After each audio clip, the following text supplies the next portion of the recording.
Action.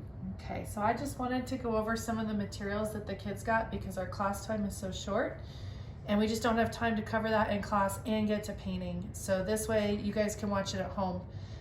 The foam core board is to tape your projects to keep it really sturdy.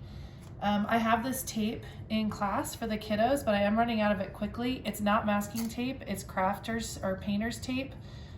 So it'd be great if they had a roll of that, but I do have enough to get us through for a few weeks.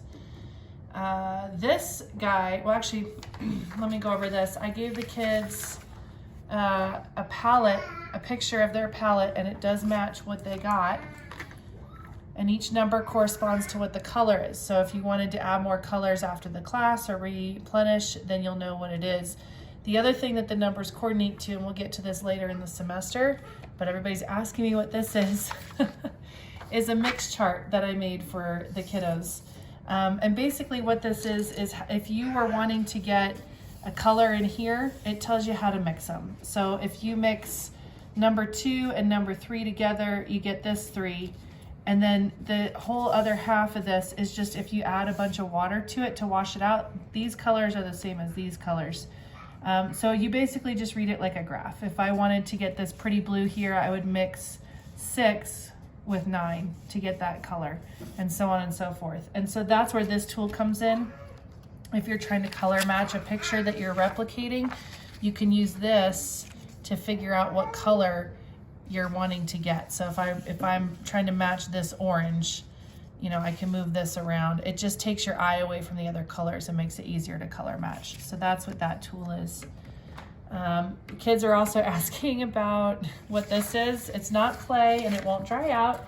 This is a kneaded eraser. And so you can break it apart, you can move it around, you can use little bits. But the reason that they got this is because this won't leave any residue. It erases really, really well. So if they're drawing something on their paper before painting, it will erase it without leaving residue. So that can just live in their supply box as well. The color wheel we'll talk about a little bit. It's just an important tool. I'll probably send a video out actually on how to read this. But it's really nice for knowing how to mix your colors and how to pick your complementary colors. It kind of goes through that on the back. But I'll send a separate video for how to use this. With the spray bottle, I just wanted to remind everybody that you don't want to over wet your paints. You just want to, if we're going to use, let's say this blue here, I'm just going to wet it with 1 or 2 little squirts and let it sit for a minute, and then I'll be able to swish my brush around and use it. You do want to try to let this palette dry before you put it away. You can wash this whole area off by running it under water or using a damp paper towel to wipe it off, but this is a great spot for mixing their colors.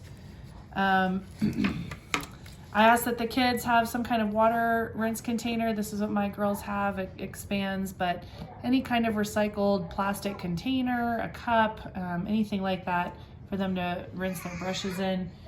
And then the only other pieces that they have are their brushes.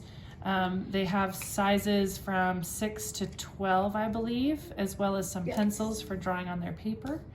And that is all the supplies.